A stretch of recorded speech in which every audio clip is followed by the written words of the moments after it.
लेकिन असली बात यह है कि हजरत को आने से रोका जा रहा था, तकलीफें दी जा रही थी। सुप्रीम कोर्ट तक के वकीलों ने फोन कर दिया कि आप जाएंगे तो आपके खिलाफ केस कर देगा। आज मेरी बात हो रही थी, हजरत आ रहे, मैंने कहा कोई बैनर नहीं लगाया हजरत, कुछ नहीं। हजरत ने कहा बिल्कुल इंशाल्लाह।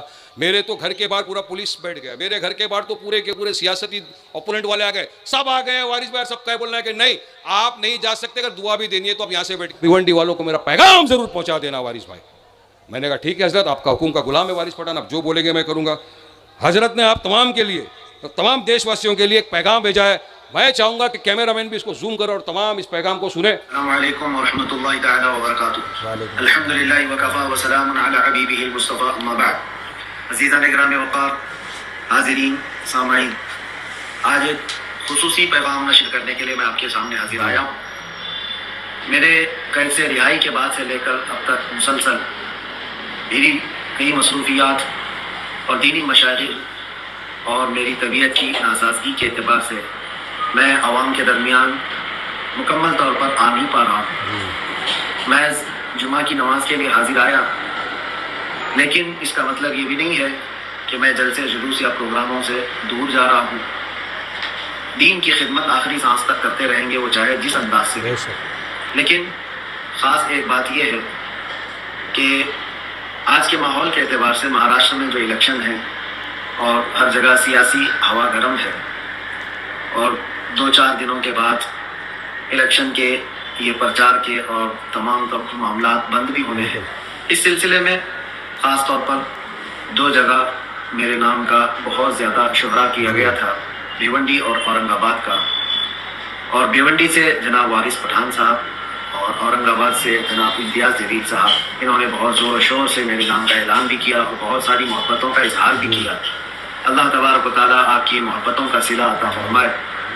कुछ नामुसाइद हालात की बुनियाद पर मैं यहाँ पर हाजिर नहीं हो पा रहा हूँ, लेकिन मेरी दुआएं साथ हैं। और ख़ास तौर पर हर उस लीडर के लिए, हर उस नेता के लिए जो कौम और मिल्लत और मुल्क की फलाह व बहबूदी के लिए और दीन इस्लाम पर आने वाले तमाम तर मुश्किलात को निपटने के लिए खड़ा रहता है, मैं उसके साथ खड़ा हूँ और उनके लिए दुआगो भी हूँ।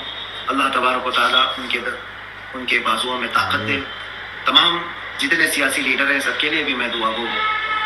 मुसलसल कई जगहों से लोगों ने मुझसे राब्ते भी किए और एतमाद भी दिलाया है कि वो काम करेंगे कौम और मिल्लत मुल्क की फलाह बहबूदी। और ख़ास तौर पर हमारा मिशन है अज़मत नामूस रिसालत। रसूल करीम सल्लल्लाहु तआला अलैहि वसल्लम की अज़मत और उनकी नामूस पर जब कभी कोई हमला हो तो डट कर खड़े रहें। उन सब के साथ हम भी खड़े हैं और मैं दुआ करते हुए अपनी बात को ख़त्म करता हूँ कि अल्लाह तबारक व तआला इन सब लीडरों को कामयाबी अता फरमाए और इनसे दीन का और कौम का अच्छे से अच्छा नफ़ा हो सके और आखिरी दम तक ये लोग सच्चाई और अच्छाई के लिए करते रहें। वाखिर दावाना अल्हम्दुलिल्लाह। सुन लिया हजरत का पैगाम, ये आपके सामने है। जो लोग हुजूर की मोहब्बत में खड़े हैं उनके लिए हजरत ने दुआ फरमाई है। हजरत चाहते हैं कि यहाँ से बेबाक लीडरशिप पैदा हो, जो कौम और मिल्लत के लिए खड़ी रहे, जो कभी हमारे हुजूर मुस्तफ़ा सल्लल्लाहु अलैहि वसल्लम की शान में गुस्ताखी कोई कर ले तो उसका मुंह तोड़ जवाब दे।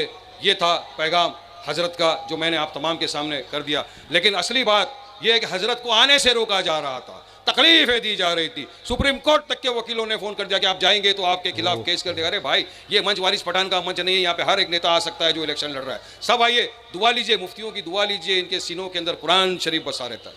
ये बात थी, आपको पैगाम दिया। 1.5 साल बाद हज़रत साहब ने पहली मरतबा अगर कहीं पैगाम दिया है तो मेरे भिवंडी के आवाम के लिए दिया है। मैं बताना चाहूँगा क्या हुआ, सुनिए। वारिस पठान कभी झूठ नहीं बोलता, सच्ची बात बताता हूँ सबके सामने।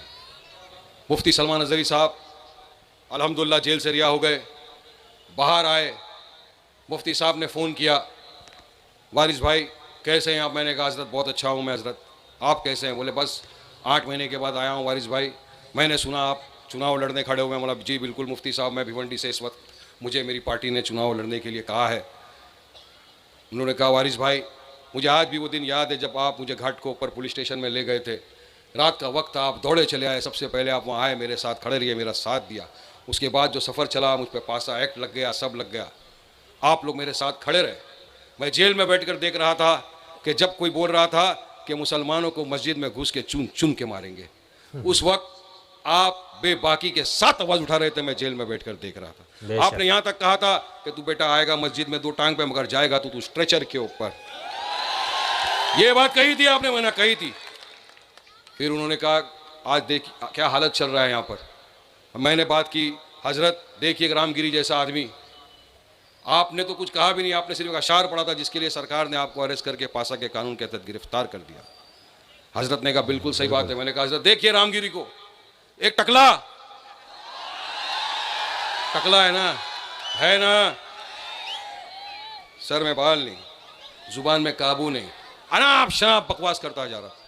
इसने हमारे मोहम्मद मुस्तफ़ा सल्लल्लाहु अलैहि वसल्लम की शान में गुस्ताखी की। मैं समझता हूं भिवंडी का नहीं, भारत देश का नहीं, दुनिया भर का कोई भी मुसलमान हर चीज को बर्दाश्त कर लेगा, मगर अपने हुजूर ताजदार मदीना मोहम्मद मुस्तफ़ा सल्लल्लाहु अलैहि वसल्लम की शान में गुस्ताखी किसी भी कीमत पे बर्दाश्त नहीं करेगा। बेशक बेशक हक बात है। बिल्कुल हजरत ने कहा सही बात है। कौन बोला उसके खिलाफ, किसने रोकने की हरकत की उसकी जुबान को? मैंने कहा हजरत आप तो देख रहे थे, पेपर पढ़ रहे थे, सब देख रहे थे। बोले बिल्कुल वारिस भाई, नमूसे रिसालत के ऊपर आप लोग खड़े हुए, आप और इम्तियाज भाई खड़े हुए, आप निकले औरंगाबाद से रैली लेकर, आप गए वहां तक, आपने कहा कि इसको अरेस्ट करिए, आपने कहा कि मुफ्ती सलमान अजहरी को जेल से रिहा करिए, सबसे पहले आपने ये बात करी थी जाकर वहां पर। बेशक मैंने कहा हजरत बात बिल्कुल सही है, क्या है तो मेरा कोई फर्ज है, हमारा फर्ज है, हम भी मोमिन मुसलमान है, पक्के सच्चे मुसलमान है। हुजूर की शान में गुस्ताखी तो वारिस पठान किसी भी कीमत पे बर्दाश्त नहीं करेगा। मैं हुजूर का चाहने वाला हूं, सियासत की कुर्सी को 10 मरतबा लात मार देगा वारिस भाई, जहां मेरे हुजूर की बात है।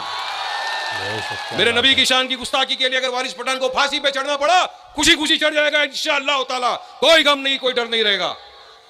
बात हुई, आपने कहा ठीक है वारिस भाई मैं आऊंगा एक दिन भिवंडी इंशाअल्लाह ताला। मैंने कहा आई हजरत, लेकिन सुप्रीम कोर्ट से बेल पे हूं, बयान तो नहीं कर सकूंगा, बयान नहीं कर सकता, बहुत सारी रिस्ट्रिक्शन लगी हुई है, ये हुआ है। मैंने कहा हजरत दुआओं से नवाज दीजिए, दुआ देने आ जाइए।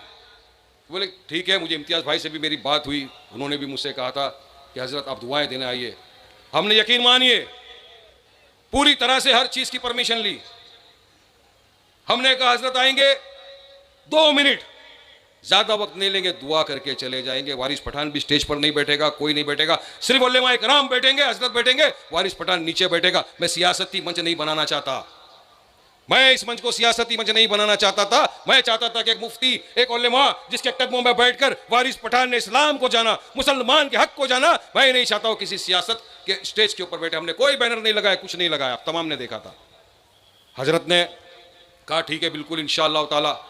बस ये था, इम्तियाज भाई ने कहा कि मुझे हजरत ने 16 तारीख दी मेरे आने की, तुम्हारे यहाँ 15 को हो जाएगी। इतना बोलना था कि यकीन मानिए पूरे के पूरी सरकार, पूरा प्रशासन, पूरा अपोजिशन पूरे के पूरे लग गए हजरत के पीछे, हाथ पैर धो के लग गए कि हजरत नहीं आप ऐसा नहीं कर सकते, आप वहां जाएंगे तो यहाँ ये कर देंगे, सुप्रीम कोर्ट जाएंगे, बेल कैंसिल करेंगे, फला कर देंगे, डिमका कर देंगे, सब चीज। फिर भी कल रात को हजरत से मेरी बात हुई, हजरत ने कहा वारिस भाई मैं इंशाअल्लाह ताला पूरी कोशिश करूंगा कल पहुंचने के लिए। आज जुम्मा के बाद मेरी बात हो रही थी, हजरत आ रहे, मैंने कहा कोई बैनर नहीं लगाया हजरत, कुछ नहीं। हजरत ने कहा बिल्कुल इंशाअल्लाह। मेरे तो घर के बाहर पूरा पुलिस बैठ गया, मेरे घर के बाहर तो पूरे के पूरे सियासती ओपोनेंट वाले आ गए, सब आ गए। वारिस भाई सब कह बोल रहे हैं कि नहीं आप नहीं जा सकते, अगर दुआ भी देनी है तो आप यहाँ से बैठ के दुआ दे दीजिए। मैंने कहा हजरत क्या बात है, क्यों नहीं, आइए, मैं तो आपको दुआ देने बुला रहा हूँ। मैं तो चाहता हूँ कि दूसरे भी जो सियासतदान यहाँ से खड़े हैं वो भी आ जाए मंच पे बैठे, क्योंकि मुफ्ती दुआ कर रहा है, कब किसकी दुआ कबूल हो जाए किसके लिए कोई बोल नहीं सकता। लिहाजा मैंने ये नहीं बोला कि सिर्फ मेरे लिए, आइए सारे के सारे जितने खड़े हुए एमएलए सब आइए, सब दुआ लीजिए। जनता जनार्दन है, जनता के दिल में जिसके लिए मोहब्बत आएगी जनता उसको चुन के ऐवान असेंबली में भेजेगी। लोगों को लगेगा, जनता को लगेगा कि हमको चुन के इसको ऐवान असेंबली में भेजना है, तो जनता उसी को भेजेगी। आप आइए। मुफ्ती साहब ने कहा निकल नहीं सक रहा हूं यहाँ से, इतने सारे लोग जमा हो गए। शाम तक का मुफ्ती साहब ने कहा अगर मैं आ गया वारिस भाई तो मेरी बेल भी कैंसिल हो सकती है, सुप्रीम कोर्ट ने बेल दिया है। मैं कहा हजरत अगर इस बात पे आपकी बात आ जाती है, मैंने सबसे मशवरा किया, तो हजरत आप यकीनन अगर कोई चीज आपके खिलाफ जा रही है तो वारिस पठान या कोई भी एमएलए बन रहा है कोई भी उसमें हाथ नहीं डालेगा। आपकी सेफ्टी आपकी बहुत जरूरत है, कौम मिल्लत को आपकी आवाज की बहुत जरूरत है, कौम मिल्लत को आपकी दुआओं की बहुत जरूरत है। मैं कहा मैं तो चला जाऊंगा स्टेज पे, मेरा तो एमआईएम का मैं स्टेज लगाकर हजरत शुरू कर दूंगा, मेरी बात लोग आएंगे मिलने, मोहब्बत करते हैं मुझसे आएंगे मिलने। हजरत ने कहा नहीं वारिस भाई मैं अगर नहीं आ सकते हैं, मुझे नहीं निकलने दे रहे, तो भिवंडी वालों को मेरा पैगाम जरूर पहुंचा दे।